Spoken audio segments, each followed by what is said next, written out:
Hello, everyone, and welcome back to interesting episode on the podcast. I'm your host, Ajo Twin Love, here bringing your AEW Full Gear pay-per-view review for 2020.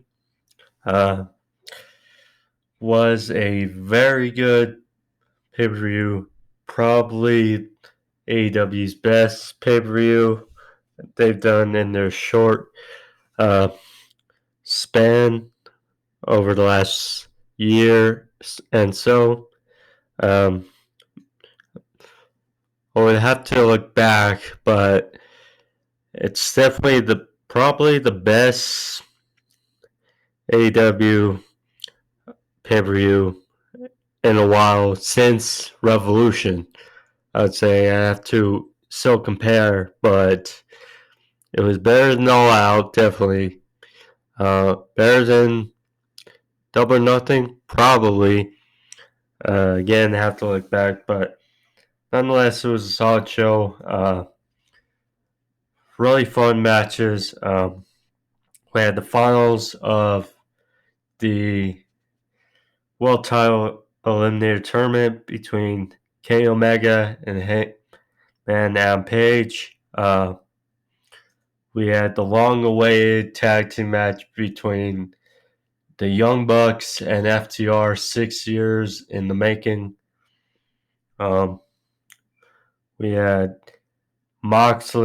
John Moxley versus Brian Cage. Not Brian Cage. They made, or actually Team Taz did make an appearance tonight. We'll go over that. But yeah, John Moxley versus Eddie Kingston in the I Quit match. Brutal I Quit match. Solid TNT title match between Cody and Darby Allin. And a bunch more. So again, thank you for joining me. If you're new to the podcast, want to hear more AEW reviews or listen to my sports predictions and covering of news, click like and subscribe, click on that bell for notifications. So again, thank you all, and now again to the episode now, shall we? So the show, first of all, so I was able to see the highlights on my TV. For All Out, I had to watch on my computer, but now I was able to watch the highlights on my TV Saturday night, and I was able to review it. I didn't, obviously, since football yesterday, didn't want to review yesterday, but nonetheless, today. So the show, first of all, so there was one match on the buy-in. It was Serena Deeb for Allison Kay for the NWA Women's Championship. I've seen Allison Kay in TNA and Impact. Also seen her in NWA. This was her AEW debut, and what a way to open up. It was a solid women's match. Definitely the better of the two women's matches tonight. But yeah, this good little back and forth match. Kay hit Alabama Slam for a 2 count. Then they traded back and forth. Deep hit a faceplant pile driver, kind of like the neutralizer that Cesaro does in WWE, for a near fall. And then she locked up what she calls a Serenity Lock where she traps the opponent's arm and does a half crab. And then Kay tapped out. Then after match, Thunder Rosa came out and shared some words with Serena and basically making her case known that she wants a rematch and she wants her NWA Women's Championship back. So, interesting dynamic. I'm glad to see Thunder Rosa again. It's been a little over a month, and I would love to see another match out of those two. So that was the buy-in. I mean, again, it was just mostly promos and such. So then we get to the main card. So start off heavy. Kenny Omega versus Hangman on Page. The finals of the World Title Eliminator Tournament. This, I mean, if you wanted to start off heavy, I mean, you could have gone with this match. Cody versus Darby. I would not have put Young Bucks and FTR in this place just because of the magnitude of the match. So I understand why they put this match up first. And this was really good. As you expect, Kenny Omega and Hangman, two of the best.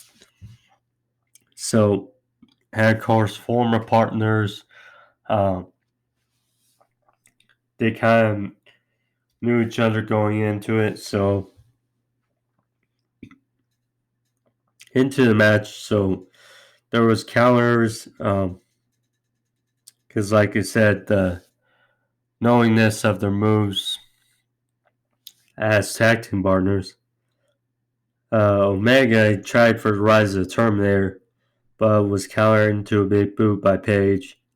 Then a superplex by Hangman for a near fall. Page, he was kind of fast, I would say, almost like an urgency to win it because he knows how good Kenny is. So then they were fighting on the outside. Kenny was being thrown into the guardrail or the barricade onto the outside, and then Omega counter jumped onto the guardrail and hit a moonsault on Page. Then they fought back into the ring. Kenny hit the Tope Con Hero for a second time, or he tried for a second time, and then he hit this time. Then they were fighting on the ramp. Page hit a powerbomb off the ropes on Omega on the ramp. Then they went back into the ring. Page hit a sail powerbomb for a near fall. Then Omega hit the Tiger Driver 98. Then they had a nice exchange. Omega hit a Snapdragon. Page came back, hit a lariat, big lariat, and then hit the Deadeye for a near fall. And then they were exchanging back and forth. Page went for the buckshot lariat. Omega countered with not one but two V-trigger knees. And then Page tried to fight out of it, but Omega hit the one-winged angel. 1, 2, 3. Omega, as expected, beats his former partner and gets the next crack at the AEW World Title. the cleaner Kenny Omega will soon be the AEW World Champion. And everyone who is complaining about not seeing this Kenny Omega in the first year of AEW, well, again, in due time, and 2021 will be about the cleaner Kenny Omega. So we go from that match to Orange Cassidy versus John Silvers. This match, I mean, it had to follow Omega and Page, and it didn't disappoint. You thought maybe it'd be on the buy-in, but I'm glad that it was on the main card. John Silvers, I didn't know about him really before AEW, and he can really go. He is one of the best. He is a really good wrestler and has a funny personality. He's definitely the funniest of the Dark Order. But this was nice back and forth. Orange Cassidy went for the Tilt-A-Whirl DT, but it was countered by John Silvers into a brainbuster for a nice spot. Then Orange Cassidy hit a crossbody and then finally hit the Tilt-A-Whirl DT for a near fall. Hit the Michinoku driver, and then after exchanging, Silvers hit the spin tucker. That's his finisher for a near fall. And then eventually, Orange Cassidy hit the beach break for the win. Orange Cassidy, where does he go from here is the primary question. Because he was hot coming into this. He beat Jericho in that Mimosa Mayhem match.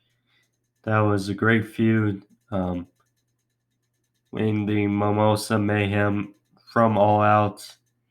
And then he was kind of like vying for the TNT Championship, but twice. But lost to Cody and Brody Lee. So I'm not quite sure where he goes from here. I mean, they're kind of setting up something with Miro and Kip Sabian, but we'll just have to see. But this is good follow-up match for Omega and Page and Silvers. I mean, whether it's singles action or him paired with Alex Reynolds, he's definitely a good piece and getting better for AEW. So next we had the first of many title matches on AEW was Cody Rhodes. It's been a long time since I was able to say that. Cody Rhodes, after getting his last name back. First Darby Allin for the TNT Championship. First of all, it was a good promo going into it, and Darby Allin, he had a pretty good entrance. He came in on, I'm not sure if it was the same car that he ran over a mannequin wearing Cody's face, wearing a picture of Cody's face. But nonetheless, it was a beat-up car with Darby's face on it, also saying face TNT. It was a nice black and kind of dark car, and then Darby was on a skateboard, smashed it on the windshield, going into that little opening area from the parking lot into the arena. So that was a nice entrance. Then Cody made his entrance, and then Justin Roberts introduced them both, and it was good to hear Cody Rhodes again. Cody Rhodes. I mean, I said before, and just good to hear that again. So this was a good match. It was interesting going into it because Darby and Cody have fought before 3 times. Yeah, 3 times. And it was interesting going in to see what else they could pull out of their bag of tricks to make this better than the first 3 encounters. Because, I mean, the first encounter was at Fyter Fest last year. And then they faced each other to start 2020. And then they faced each other in in the tournament to crown the inaugural TNT champion. But this was fun for what it was. There was a tope suicida by Darby to start. He was. It looked like his arm was locked and going for a counter. I'm not sure what Cody was trying to go for. Maybe a submission to work on the arm. But he was thrown onto the ramp by Cody. Brutal spot. And then after a while, Darby, little by little, got back into this. He had code red 4-2. And then probably the best spot of the match. They were exchanging on the top rope. Cody hit a avalanche crossroads from the top rope. Jeez, that brutal spot. I'm very glad they were able to pull it off. I was nervous because it looked like Darby was about to slip, but good spot. And then Cody was trying to pick him apart. He landed some front slams. Then he hit a gorilla press slam 4-2. Then Darby came back, hit a stunner and a coffin drop for a close 2. Darby was shocked. I thought that was going to be it.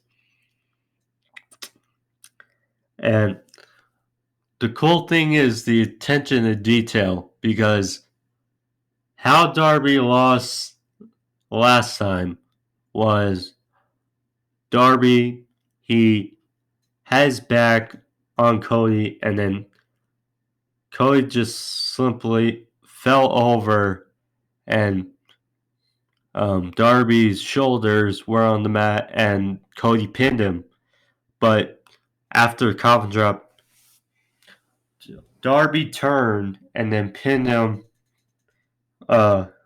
chest, so that way Cody wouldn't be able to do that again. That was nice attention to detail. So then, at the end of the match, they were exchanging victory rules, and then Darby on the 4th one stacked up Cody 1, 2, 3. Darby did. He finally beat Cody. And thus, for the first time in AEW, is a champion in AEW, is now the TNT champion. Also a great spot. Cody afterwards got on one knee, gave the title to presented the title to Darby, and a great show of respect. Cool spot at the end. Then afterwards, Taz came out because you knew Team Taz was going to show up in this match sooner or later. So Taz came out, cut a promo on Darby and Cody, and they were blindsided by Brian Cage and Ricky Starks. So they were attacked, and then Ricky Starks, he picked up the TNT Championship, and then there's a little dissension because both Cage and Starks both tugged at the title, and then Taz had to be the peacekeeper and was like, okay, don't attack each other, focus on Darby and Cody. So they were fighting to the outside. Cody tried to make a comeback, but it was too much. And then they dragged Darby over to that car he used in his entrance. And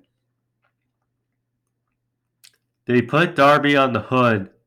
And they put Darby's arm in between the front door the driver's seat door and the car, and we're going to slam it. But Will Hobbs, out of nowhere, came out and chased off Ricky Starks and Brian Cage with a chair. This feud is not over between Hobbs, Starks, and Cage. In the nick of time, saving Darby Allin. Kind of took it a little away from the match, but overall great match between Cody and Darby Allin, with Darby finally getting over the hump and is now TNT champion in AEW.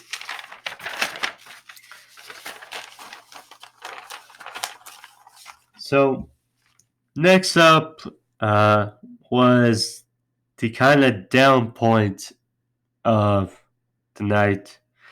So for those that were critics normally of AEW and are looking to find some down point in this pay-per-view, this next match was kind of it for us.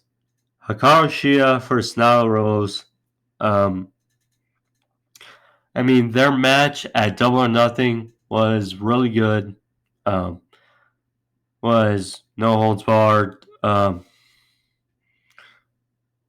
Shida won that. It was curious how they were going to go about this because there was no real build. As everyone knows, the Achilles heel of AEW is their women's division. And now Rose has been on AEW Dynamite much since she lost the title. So, curious how they're going to go about this. This was fine for what it was. Rose, she was trying to pick apart the knee of Shida, trying to attack all the limbs of Shida. Then Shida won it at the end with she had 2 running knee strikes, and then she had 3 knees to the face of Rhodes for the win. It's just happy for Shida. I mean, look, if it ain't broke, don't fix it. That's what I'll say about Shida. She is a good women's champion. The problem is the rest of the field. Because, I mean, well, the majority of AEW's women's division is stuck in Japan due to restrictions. So that takes part out of it. B, you got a lot of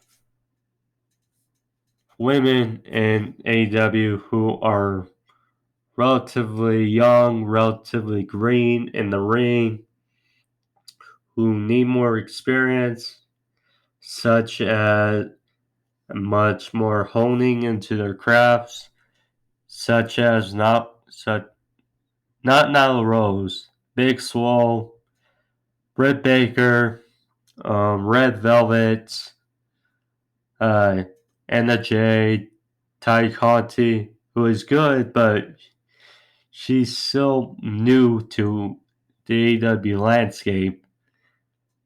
And, I mean, you still got Chris Statlander, who's hurt and out. It's just a mess, but I don't want to get too much else into it, but they need to fix their women's division. Clearly, everyone knows that. But it was fine nonetheless. Next up was the match I was most anticipated for on the card. Young Bucks versus FTR. For years, this match was thought about a dream match back when the Bucks were in Ring of Honor, New Japan, FTR, who were then known as the Revival, and NXT. This was, it lived up to the hype, in my opinion. Damn, this was a good match. The only thing that would have made this match more special is if there was a full stadium packed of fans witnessing this match. That's the only thing that would have made it better.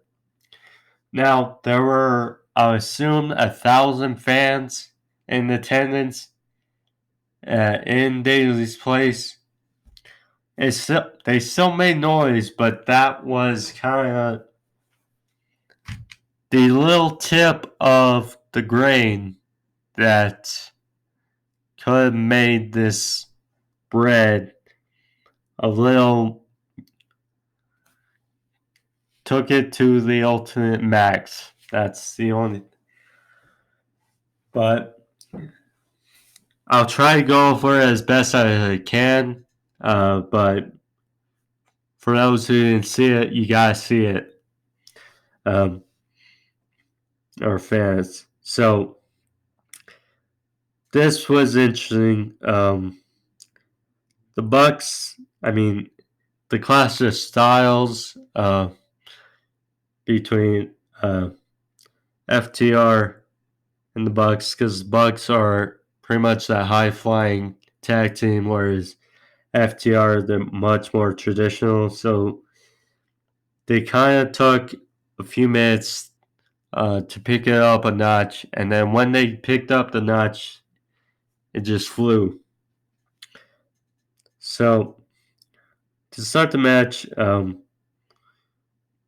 they knew that or FTR knew about Matt's ankle, but at the same time, the Young Bucks target Dak's hand after his hand went to the ring post on the outside.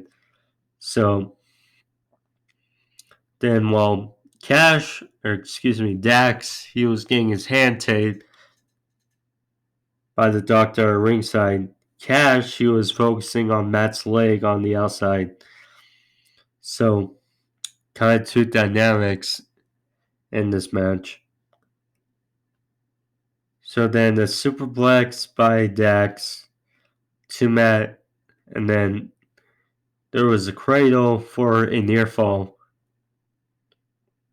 Yep, the majority of this match was targeting 2-on-1 on Matt, and then made the hot tag to Nick, who eventually cleaned house, and then this match picked up.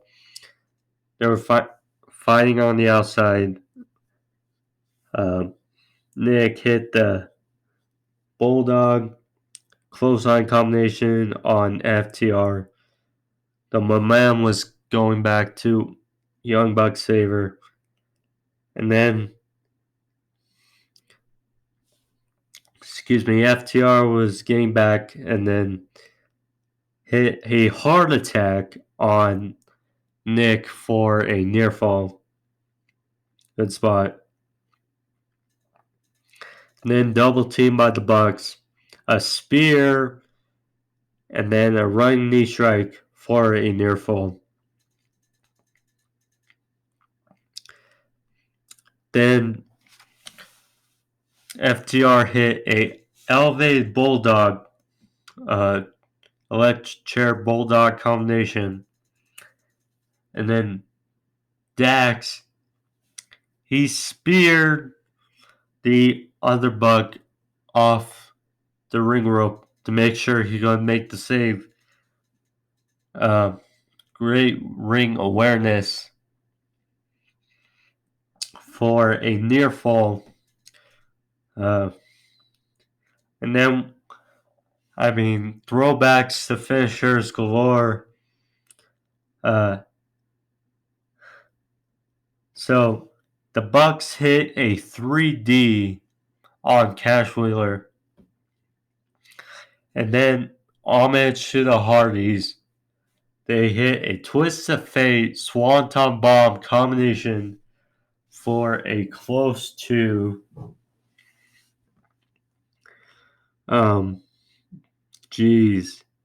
So then FTR got the advantage again, and then taking from their battles in NXT, they hit the DIY finisher for another 2.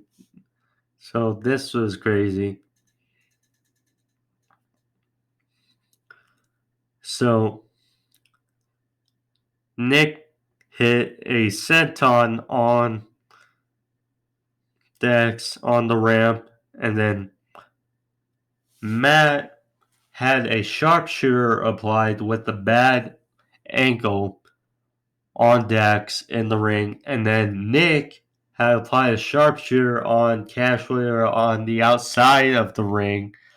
Another kind of deja vu from the battle with FTR. With DIY. So then they tried to grip hands like they did against DIY. Tried to grab the ropes, so it didn't work. But Matt's leg gave out and he released the sharpshooter. Then they hit the BTE trigger on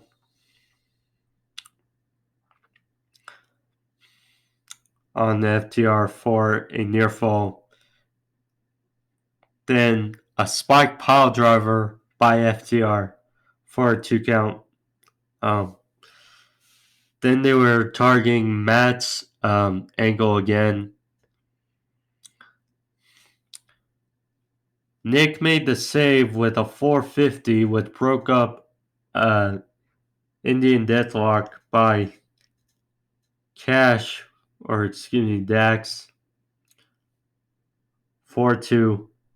And then Cash, he was the legal man. He gave the too sweet symbol and then the double burn to Matt. Gave super kick.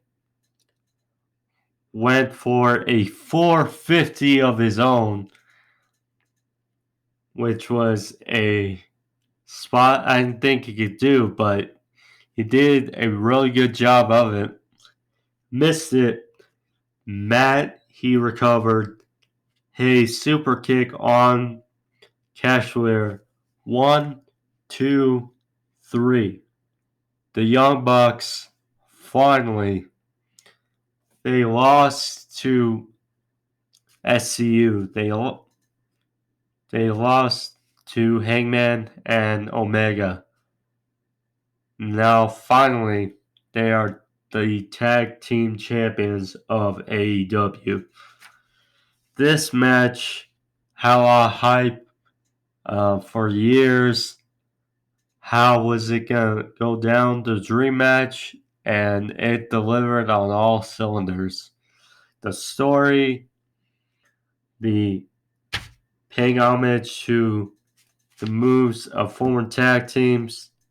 It just was a roller coaster ride, and it was just fun to watch it finally happen, and I have no words. It was just tag team wrestling is alive and well. And if you don't think so, if you're a pro wrestling fan, something's wrong with you. That's all I'll say. So we go from that roller coaster to the Elite Deletion match between Matt Hardy and Sammy Guevara. This was fun. This was cool. Going into this, this was the safer way to prevent what happened at All Out happening again. Looking at this match, this was the way the match at All Out should have been, but it is what it is. This was the right ending for this feud, I would say. So Matt was at the Hardy compound, and Sammy Guevara showed up in the neighborhood, I think a few blocks down. And so he was spotted by Vanguard 1, and he was riding from a golf cart that said Spanish God on the front. So Vanguard's cousin spotted Sammy and said on it, "You are dumb as you know what to come here." So Sammy was there. All of a sudden you hear a revving engine, and Matt Hardy's in a pickup truck. It looked like a monster truck. Excuse me. And he destroyed Sammy's golf cart, but Sammy got out of the way. So then all of a sudden they start fighting in front of this monster truck or pickup truck. I can't really see it, but either way. So Sammy did a nice moonsault off this big pickup truck of Hardy's, and then they start battling into, it looked like, the woods a few blocks down of Hardy's household. So Then they start fighting in the front lawn. And then there was a ring set up on the other side of the woods. So they make their way towards the ring.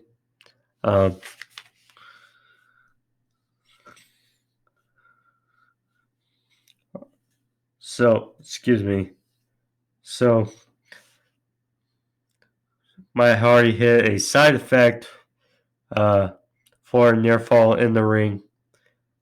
And then there was a table set up. Matt Hardy hit a power bomb on Sammy for a near fall. Then Ortiz broke it up.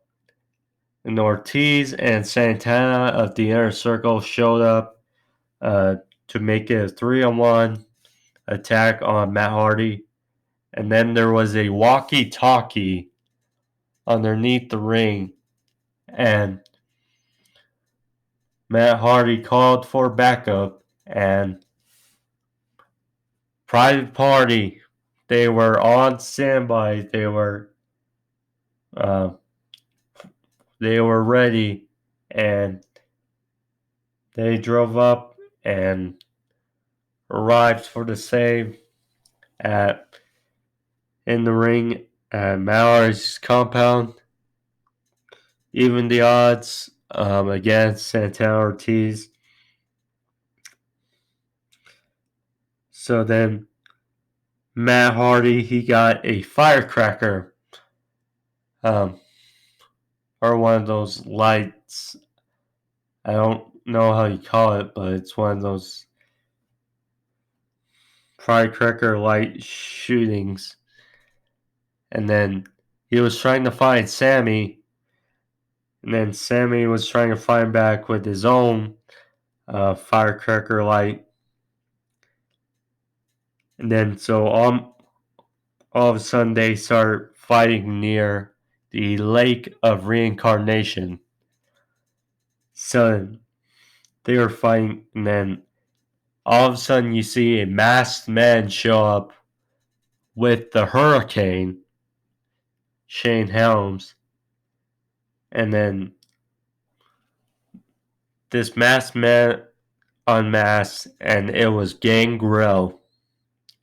Gangrel, who used to manage the Hardy Boys as the Brood, distracted Matt. They were fighting, and then Shane Helms got back up, and so after Matt Hardy took care of Gangrel, Sammy Guevara threw Hurricane Shane Helms into the Lake of Reincarnation. He said, "What's a hero to God?" So then Hardy and Guevara fight once more, and then Helms shows up reincarnated as Shane Helms, the interviewer, saying, "What's up with that?" So then he gets thrown into the Lake of Reincarnation again. Funny. So then they fight back up into, I assume, the shed Matt Hardy's. This was where Matt and Jeff were fighting in a Deletion match. So there was a ring set up, and they were fighting there. There was a door which blocked off Santana Ortiz and Gangrel. So it was just Matt and Sammy. They were fighting in this ring.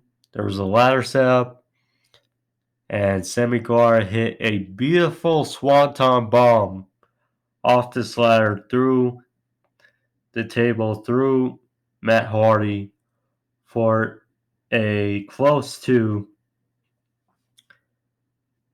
And then all of a sudden, Matt wakes up and then attacks Sammy with chairs. He spears him through a table on the outside. He hits him in the face with a chair, the tip of the chair, because, of course, they had that brawl where Sammy threw the wrong chair into the face and split open Matt Hardy months ago. So that was interesting. And then Matt Hardy, he hit a concerto on Sammy and then pinned him 1, 2, 3. Matt Hardy gets the definitive win. And then Private Party come and tries to celebrate with Matt. They put Guevara into a trash can, load it in the trunk of a truck, and then Matt Hardy says, "Senor Benjamin, can you take this trash out of here?" And so we see a shot of Senor Benjamin. He rides away with the truck. We see Rebby, Matt's wife, playing on the piano. And then fireworks are lit in the background as Matt, Private Party, and his wife Rebby celebrate. This was obviously the way it should have ended at All Out, but they wanted to get definitive closure, so they got closure, and now Matt Hardy can move on to better things in AEW. Interesting to see where he goes from here. And Sammy, he'll be fine. Still young. Still intrigued to see where he goes as well.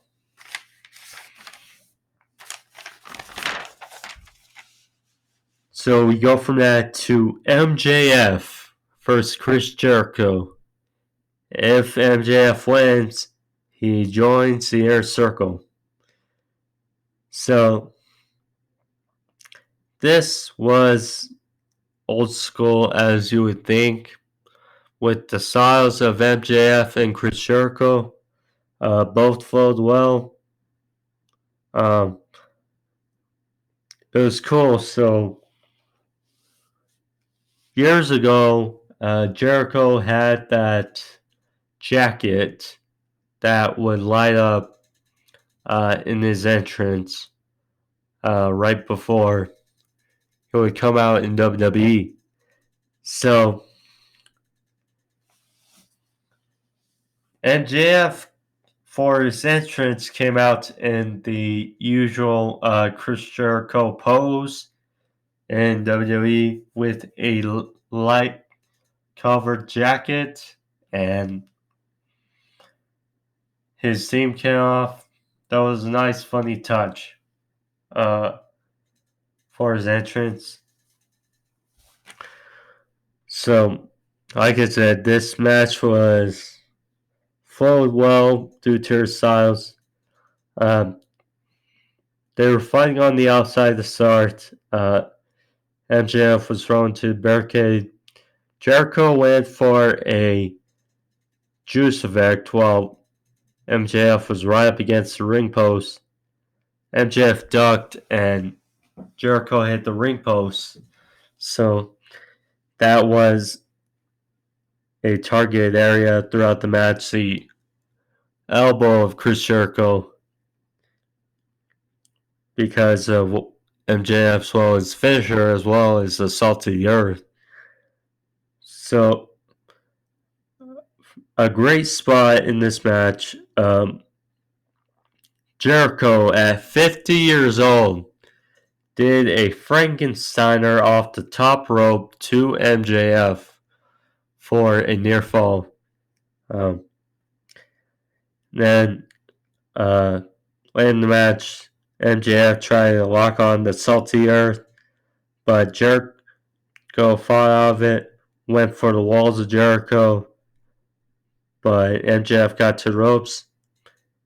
Then Jericho was hit by the Heat Seeker by MJF for a near fall. And then at the end of the match, it was funny and play up to both their characters. So MJF got the Dynamite Diamond Ring. Wardlow was distracting a referee. So then Hager was on the outside. He tossed in Floyd the Bat to Jericho and was about to hit MJF in the face with it. But then Jericho got the double bird from MJF,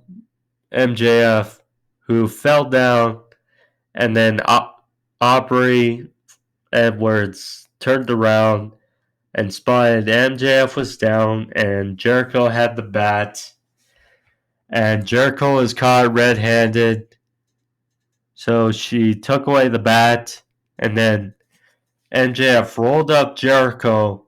1, 2, 3. MJF said he would do anything to win this match, and well, he lived up to. This match was good. It wasn't obviously as good as, I would say, the Bucks and FTR or Hangman and Omega, but nonetheless it was good for however long it was, and it did the job. Afterwards, MJF and Jericho shook hands, and then Wardlow hung up the arm of Jericho while Hager held up the arm of MJF. Wardlow and MJF were now in the inner circle. How is this going to affect the flow of things? I'm not sure, but it's intriguing, and we don't know where it's going to go. So, interesting.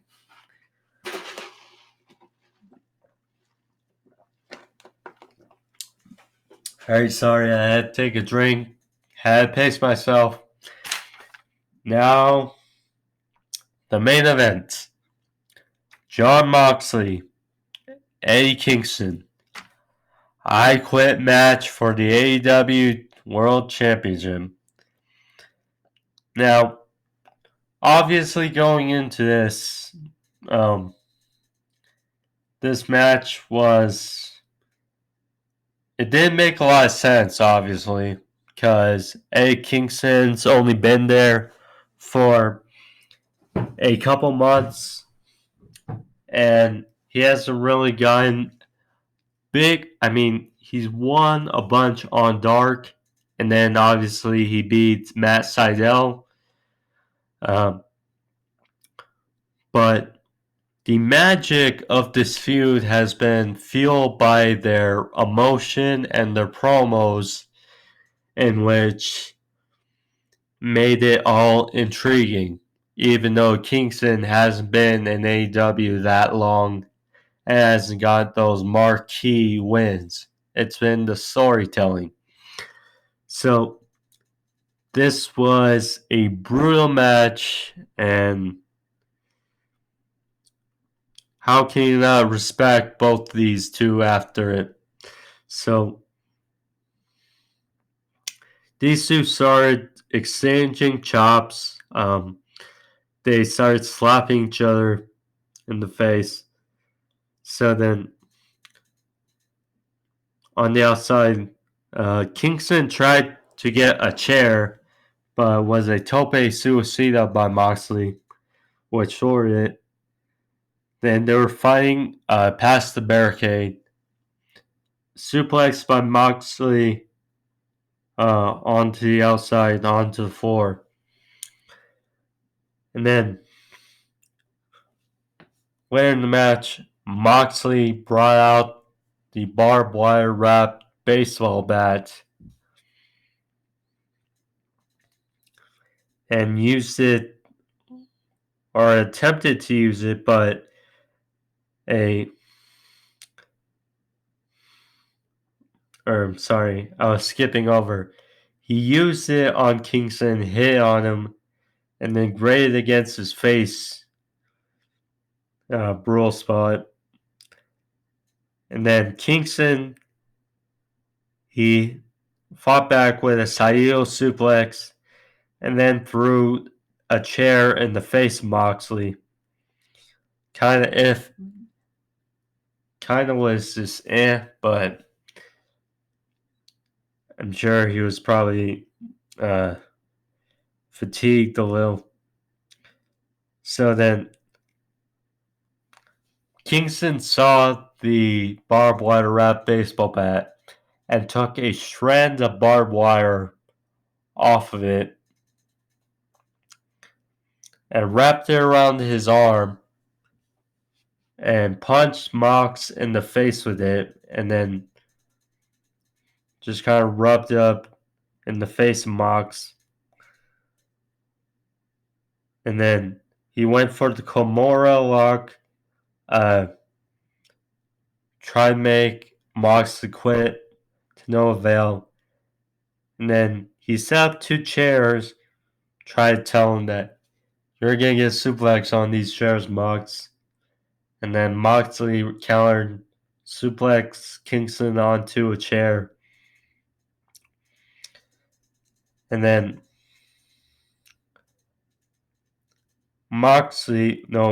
Kingston grabbed the bag from under the ring, full of thumbtacks, layered them out in the corner of the ring, and then landed a Uranagi on Moxley onto these thumbtacks that were in the corner. And if that wasn't bad enough, Kingston took a bottle of rubbing alcohol, and if you don't think that was brutal enough, Kingston took this bottle of rubbing alcohol and poured it onto Moxley's back, which was already messed up enough, but jeez, that was brutal.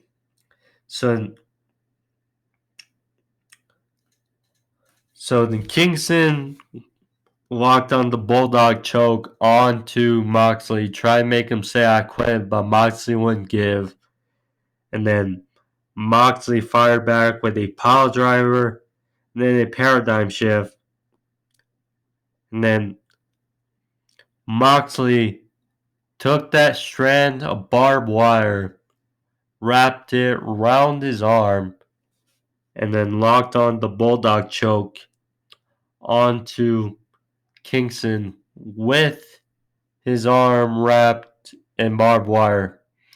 So the barbed wire was wrapped up next to Kingston's face, and Kingston uttered the words, I quit, and that was how the match ended. So, after the match, John Moxley, he tried to help up Eddie Kingston, and Kingston wasn't having any of it. Then he left. He was in the stain. And then while Moxley was celebrating, Kenny Omega came out because we know we're going to get this match again in the future for the AEW World Championship. So they exchanged some words, and then Omega left. William had his moment, and that was how the pay-per-view went off the air. I mean, first off, if John Moxley's reign in AEW has been so much better than his WWE Championship run in WWE in 2016. I think we can all agree on that. Second of all, after looking at this match and looking back on it, you can see why John Moxley, first beating MJF at All Out, was the right decision, because Moxley has been the man for AEW for the last year, and eventually he's going to pass it on to Omega. But I mean, you just look at the body of work Moxley has done with the AEW World Championship. I mean, after he beat Jericho at Revolution, he beat Brody Lee at Double or Nothing in a brutal match. He beat Brian Cage at Fight for Fallen. He beat MJF. He beat Lance Archer. He beat Kingston not once but twice. I mean, his reign has been nothing short of excellent. And overall, this card was, from top to bottom, a really good card. Not much else you could say. It started great with Omega and Page, ended solid with Kingston and Moxley. So that was the pay-per-view. Just really fun. If you didn't see it or see the highlights, I recommend you do. If you're an AEW or pro wrestling fan, this was a really good pay-per-view, pro wrestling pay-per-view. Not much else to say. So thank you all who tuned in to this video. This was a fun episode. I'll be back tomorrow with another episode of Sports Overview Topics.